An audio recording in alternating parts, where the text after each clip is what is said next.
기자가 다 다니는 게 너무 많잖아요. 그래서 쉽게 말해서 페이스북에 자기가 아는 사람들에게 요청을 하죠.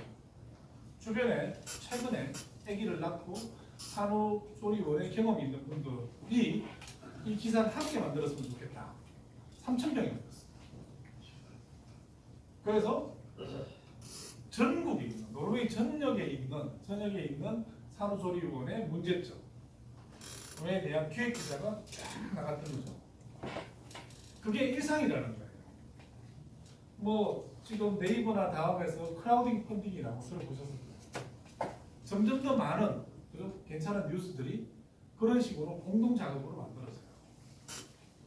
그리고 지난 작년에도 제가 이야기했지만 열린 편집위원회 정도가 아니라 아예 아이템을 뭘로 할 것인지에 지를 두고 같이 협의하는 기회도 늘어나고 있고, 그 다음에 지금 왼쪽에 보이는 거 뭐냐면 독자 참여형 공동 이벤트라고 해서 48년 전 6학년 소풍 가는 사진인데 친구의 어린이 이런 기사를 만들어내는 거예요.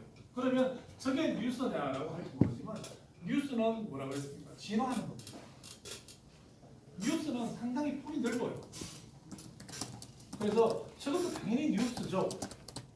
흔히 우리가 알고 있는 코아라고 합니다. 탐사 보도와 다를 뿐이죠. 그렇다고 저런 뉴스만 있으면 실제 국민들이 제대로 된 본질적인 건 높겠죠. 근데 뉴스라는 건 일종의 약간 가에는 좀 말랑말랑한 게 있고 속에는 좀 딱딱한 거 그런 음식이라고 봅니다.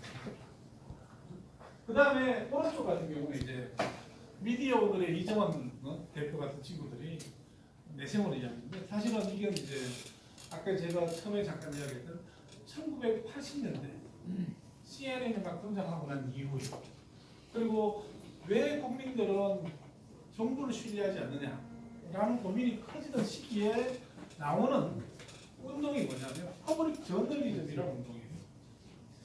퍼블릭 저널리즘이면 그 맞은편에는 뭐가 있는데 엘리트 저널리즘입니다. 뭐냐면 당시의 국민들은 그리고 당시의 사회에 대해서 고민하는 사람들은 몇 가지 지점을 주목했던 거죠. 탐사 보도의 재미를 넣기 눌러서지 어느 순간 모든 제도에 대해서 불신하는 기사를 쏟아내기 시작했다. 그러니까 구조적인 잘못이 있는데도 불구하고 그걸 구조를 고칠 생각을 안 하고 개인의 잘못을 원하는. 그러면 구조가 바뀌지 않습니까? 개인의 잘못은 끝없이 나오잖아요. 그러면 정부의 A라는 사람의 어떤 이제 부정부패가 나오면 다음엔 정도가 덜한 B라는 사람의 부정부패가 나오고 그 다음에는 또 예전에는 별거 아닌 건데 지금 기준으로 보면 부정부패인 게 나오고 그렇게 되면 정부에 일하는 모든 사람이 썩었다는 결론이 나옵니다. 그리고 비리에 대한 것도 그렇잖아요.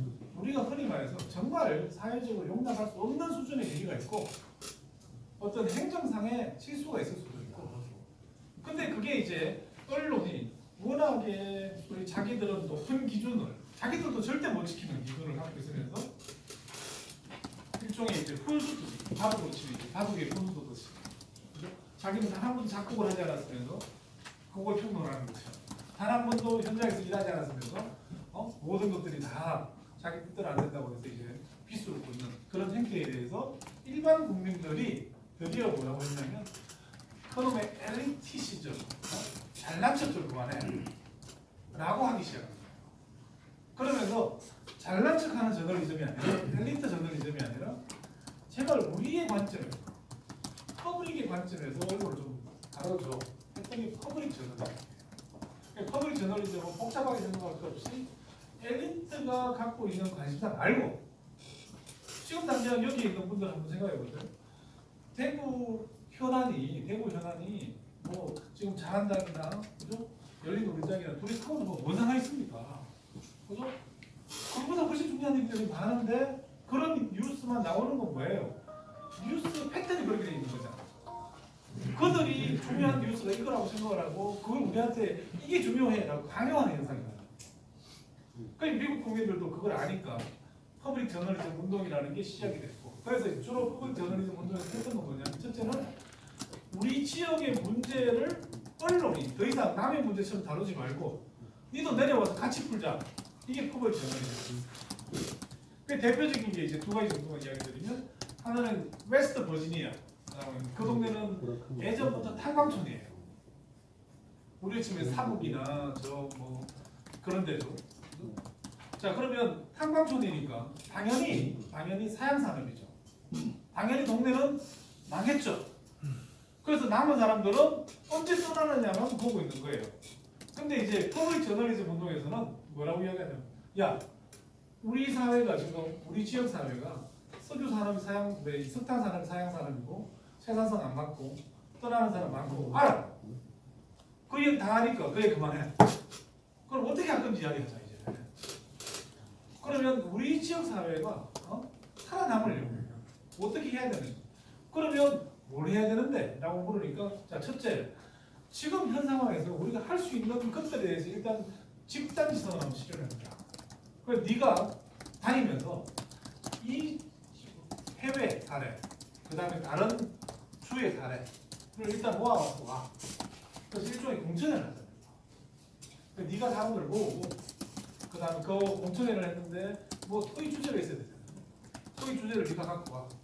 그래서 포럼을 만들어주고 그 다음에 문제 해결을 위한 대안을 논의하게 해주고 그리고 그 과정에서 언론사도 더 이상 구경꾼이 아니라 니도 살아나면 되잖아.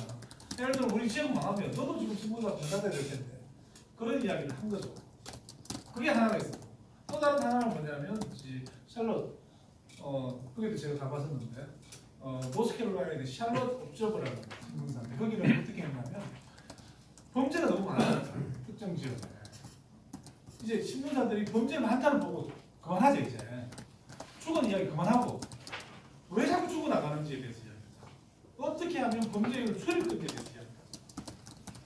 어떻게 하면 범죄를 저지르고 난 다음에 얘들이 정상적으로 지역사회에 정착할 수 있는지에 대해서 고민을 하자. 그래서 똑같은 작업을 해요. 그래서 실제 투표율 높이는 거, 그 다음 범죄율 낮추는 거, 지역경제 살리는 거 이게 퍼블릭 저널리즘은 상당히 많이 쏟아낼 성과예요. 그걸 이제 한국에서 갖고 와서 하고 있어요. 실제로 뭐 지역 주간지 같은 경우 상당히 잘하고 있어요. 옥천신문, 당진시대, 해남신문 뭐 그다음에 그 정도 그런 이제 신문사들 같은 경우에 아예 지역 공동체의 문제를 같이 논의하고 같이 풀어가는 이 공동체 저널리즘이라고 하는 거예요. 솔루션 저널리즘은 거기에 대해서 좀 더 나가는 거예요. 그거 너무 큰 이야기 하지 말고 당장 우리 주변에 있는 이야기부터 보자. 자 예를 들어 세부로 치면 지금 이 자리에서 이야기할 수 있는 거는 수성 공동호텔 이거 지금 치워놓고 그저 아직까지 공사 못 마무리하잖아요. 왜 그런지 모르겠어요. 뭐가 문제인데? 이거 하려면 어떻게 해야 되는데? 자 수성못에 저희 밤마다 산책을 하는데 그 소위 말해서 개똥 안 치우는 사람 많아요. 그런 것부터 해결하자는 거야 언론사가. 그래서 뭐라고 이야기하냐면 사회 문제의 원인에 대해서 설명하고 있습니다. 그 다음에 문제에 대한 관련 반응을 보여주고 있는가, 문제 해결과 해결책 시대의 구체적인 방법까지 파고드는가, 문제 해결이 핵심인가, 아니면 비판이 핵심인가, 그 다음에 대응의 한계에 대해 설명하는가, 통찰에 위한 교훈을 전달하는가, 지나치게 미화된 기사들을 보이지 않는가, 그 다음에 전문가가 아닌 최전선에서 일하는 사람들의 실용적인 분석의 기반을 두는가, 그 다음에 영웅을 만들고 있지 않는가, 이런 질문을 던지면서 아예 이름조차도 솔루션, 너무 거창하게 하지 말고 우리 주변에서 흔하게 만날 수 있는 문제들을 풀어가는 저널리즘을 하자 라는 운동을 하고 있어요 실제로. 그래서 솔루션 저널리즘 지금 현재 진행되고 있는 복원의 하나의 현상인 거고요. 또 다른 이제 최근에 틈새로 만들어지고 있는 게 미국 같은 경우에 악시오스라는 회사인데 이 회사는 쉽게 말하면 팩트 체크 전문 언론이었어요. 팩트 체크 전문. 그래서 국내에서는 뉴스탑이라는 데가 그런 거예요. 뉴스탑 같은 데서 그게 나오잖아요. 주간 팩트 체크를 해가지고 탈원전 때문에 원전 가동이 줄었다? 맞을까요? 틀릴까요? 예를 들어서 뭐 정치권에서 온갖 이야기들이 다 나오잖아요. 그러면 거기에 대해서 단순히 다운표 저널리즘으로 전달 되는 게 아니라 사람들 궁금하다는 거예요. 누가 진짜를 말하는 거, 누가 거짓말을 하는 건지 그 수요를 발견해내는 거예요. 그래서 뉴스탑이라는 매체가 새로 생겼고 이 친구들이 지금 상당히 비즈니스적으로도 성공하고 있다. 라는 거 이제 한번 주목할 필요가 있고 그 다음에 마지막 부분 이것도 역시 시대적인 분위기랑도 좀 상관이 있는 것 같아요. 어쨌든 이제 저널리즘 복원이라는 관점에서 한번 좀 주목해 볼 만한 현상이에요. 이 변상욱이라는 분이에요. 이분 CBS 기자입니다. CBS 기자. 그리고 CBS는 상당히 존경받는 기자죠. 지금 국내에서는 손석희급이다라고 하는 기자분인데 이분은 CBS에 6년 퇴직을 했어요. 근데 YTN에서 이분을 모셨어요. 또 모신 이유가 뭐겠습니까? 당신이 CBS에서 하던 그런 고급 분위기점을 우리 YTN에서 좀 해줘 라는 이야기였어요. YTN도 있잖아. 노종면도 있고 그거 말고 좀 더 권위 있고 좀 더 점잖고 좀 더 품격 있는 저널리즘을 실현할 사람을 찾았던 거죠. 그래서 변상욱 기자가 변상욱의 뉴스가 있는 저녁이라는 채널 사이트 프로그램을 만들었고 지금 서서히 가동 중에 있죠. 얼마나 성공할지는 두고 봐야겠지만 이건 이제 우리가 상당히 흥미롭게 볼 필요가 있는 거예요. 예를 들어서 저는 이렇게 생각하거든요. 지금 현재 대한민국은 일종의 디지털 rel로 조정입니다. 디지털 rel로 조정. 깊이는 없고 너무 자극적이고 서로 상처나는 뉴스가 너무 많아요. 사람들이 대안이 없을 때는 이거 그냥 보고 있겠지만 대안이 나오는 순간 물이 갑자기 그죠? 콜라 대신 물이 갑자기 나와지고 대세가 되어버리는 것처럼 대안이 만들어지는 순간 지금 이 시장에서 철수하는 것이 시간입니다. 그런 이야기를 하고 싶어서 갖고 하는 거예요. 자, 그 다음에 저널리즘 토크쇼, 토크 콘서트. 이제 KBS가 정권이 바뀌고 나서 물론 비판하는 사람도 있겠지만 어쨌든 KBS가 지금 현재 유일하게 성공했다고 자평하는 프로그램 중에 하나가 저널리즘 J라는 거예요. 저널리즘 J에서 이제 제가 오른쪽에 있는 친구 정준이라는 친구인데 이 친구 이제 서울대 출신의 영국에서 박사까지 하고 온 친구예요. 저도 개인적으로 잘 알아요. 아주 달변이고 저널리즘에 대해서 학자로서 상당히 일각에 있는 친구예요. 결국 이 학자와 아나운서와 그 다음에 사회조사를 하는 사람이 합쳐서 저널리즘을 비평하는 새로운 이제 하나의 지형 트렌드를 만들어내는 거죠. 그래서 여기서 다루는 것들은 요즘 상당히 많은 사람들이 관심 있고 그래서 지금 현재 시청률도 한 5% 정도 되는 걸로 알고 있습니다. 비교적 늦은 시간인데도 불구하고 어느 정도 자리를 잡은 프로그램이라고 할 수 있는데 역시 여기서도 핵심이 두 가지인데 하나는 깨어난 시민이에요. 깨어난 시민. 시민들의 이야기를 들어요. 예를 들어서 조금 전에 송현정 기자 사태라고 기자 사태가 생겼으면 KBS에서 한 거잖아. 근데 저널리즘 J에서 측을 다뤘어요. 그러면 예전에 내부에서 어떤 이야기가 나오고 있어요? 야, 누워서 침 뱉지 말자. 그냥 왜 우리가 한 거에 대해서 국민들한테 평가를 받아야 돼? 우리가 너무 지금 독자를, 시청자를 무서워하는 거 아니야? 우리가 너무 줏대없는 거 아니야? 근데 저널리즘 J에서는 철학이 뭐냐면 깨어난 시민입니다. 우리 진짜 그런 거 좀 버리자. 왜 우리는 우리 것에 대해서는 비판을 못하냐? 그러면서 왜 남을 비판할 수 있다고 생각하냐? 우리 스스로가 국민들에게 귀를 열어야 된다. 그래야 변할 수 있다. 이게 철학이에요. 그래서 실제 진행을 해보니까 막연히 그냥 KBS 한심한 놈들 이렇게 욕하는 게 아니고 나름 충분한 이유가 있는 거예요.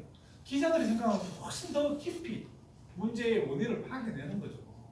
뭐냐면 당장 자 질문의 내용부터 그 귀한 시간에 국민들이 보기엔 이게 더 중요한데 왜 이 질문 안 하고 엉뚱한 질문을 했냐. 그 다음에 예를 들어 기자의 태도라는 게 국민을 대신해서 대통령이 묻는 자리인데 왜 네가 답인 것처럼 보이냐. 그러니까 내부에서도 충분히 수용할 만한 얘기들이 나갔다 라는 평가를 받는 깨어있는 국민이라는 거죠. 그리고 또 하나 더는 뭐냐면 저널리즘이 돈이 된다라는 신념이에요. KBS 어떻게 갈래 이제?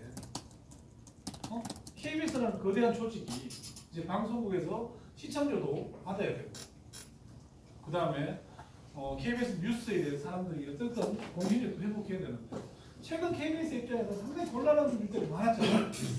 자 예를 들어서 뭐죠? 뻥이 어디 지진 났는데 그거 지진 오도 하나 안 했죠. 그래서 난리 한번 났었고, 산불 났을 때 가지 않았으면서 갖는 것처럼 해서 또 한 번 난리 났었고, 예전에는 묻어갔다는 거예요. 그죠? 근데 이제는 안 되는 거죠. 근데 KBS 내에서는 그런 문제의식이 없었는데 이제는 이제 그 현상은 더 변하고 있다는 판단을 내리자 라는 게 이제 저는 MBC에서 하고 있는 트레이터는 아직까지는 크게 성공한 것 같지는 않아요. 약간의 이제 정치적인 색깔이 많으니까. 그건 이제 KBS 사장이 최승호 경제신 아까 나오시잖아요. 이 KBS 사장의 철학이 지나치게 반영이 돼서 아직까지는 좀 이렇게 두고 봐야겠지만, 어쨌든 KBS에서 뭐라고 생각하냐면 제대로 된 저널리즘 또는 강력한 저널리즘이 MBC를 살려주신다는 거예요. 그래서 지금 JTBC는 품격 있는 저널리즘, 예를 들어서 JTB 그러니까 KBS 같은 경우에는 깨어 있는 저널리즘, MBC가 뭐야? 그냥 MBC. 그래서 MBC는 다시 한번 강력한 저널리즘입니다. 그래서 스트레이트라고 이 주진우와 김호성이죠. 둘 다 이제 상당히 비판적인 유명한 사람들이죠. 주진우 씨는 시사인 기자 출신이고 어쨌든 그쪽 야권 또는 이제 진보 진영에서 상당히 유명한 사람이니까 그 두 사람을 스카우트 해가지고 스트레이트라는 탐사 보도를 만들어낸 거죠. 근데 이제 탐사 보도라는 게 장점도 있고 단점도 있는데 MBC에서는 강력한 것을 찾다 보니까 우리 지금까지 오히려 독자의 것도 시청자의 것도 못 맞추고 있는 상황이긴 해요. 하지만 어쨌든 저런 노력이 나온 이유는 결국 저널리즘의 동원을 통해서 어떻게든 이 위기를 돌파해보자 라는 이야기죠. 자, 지금 이 6시 12분인데 혹시 질문할 게 있으면 한 8분 갈게요.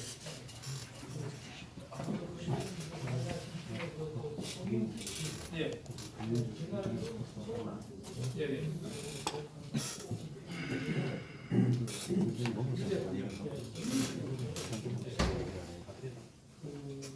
송윤정 기자하고 대통령하고 내가 기자들 교환하는 것을 나야 되고 기자가 이런 것을 하는 거 진보되는 과정에서 취업자들 당연히 그런 거 하는데요.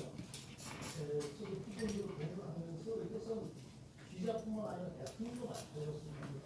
대통령에게 교만하게 건강하게 질문하고 물론 일리가 있지만 문제의 대통령까지는 가능하고 그래서 기자 사이트뿐만 아니라 우리 사이트처럼 기존 올라가면 대통령의 꿈을 이뤄나야 된다는 것이 말씀드렸고요.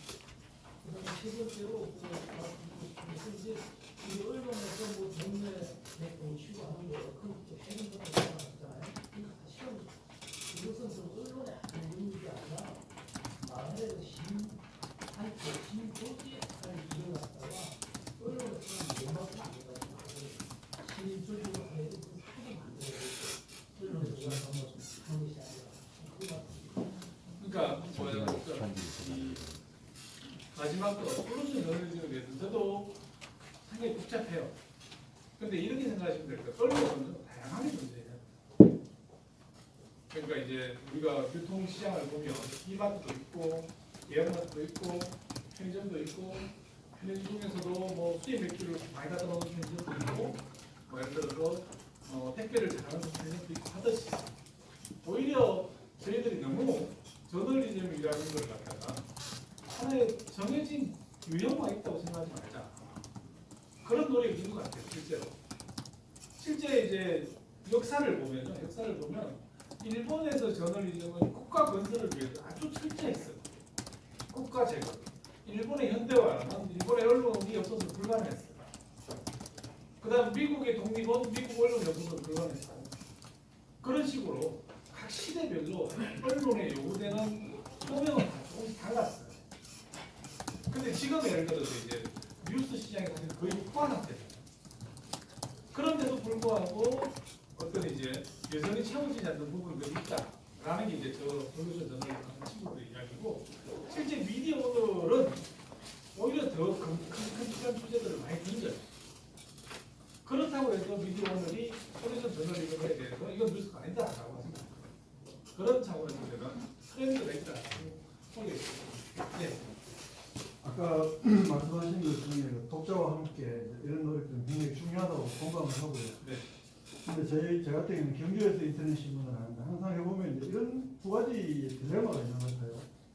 하나는 예를 들면 같이 질문을 한번 얘기를 하고 싶어서 그랬는데, 예를 들면 좀 어떤 저희 같은 경우에는 조금 더 정치 지향적이고 어떤 뭐좀 그렇다고 보면 이게 평가하기가 참 쉽게 되는 부분이다.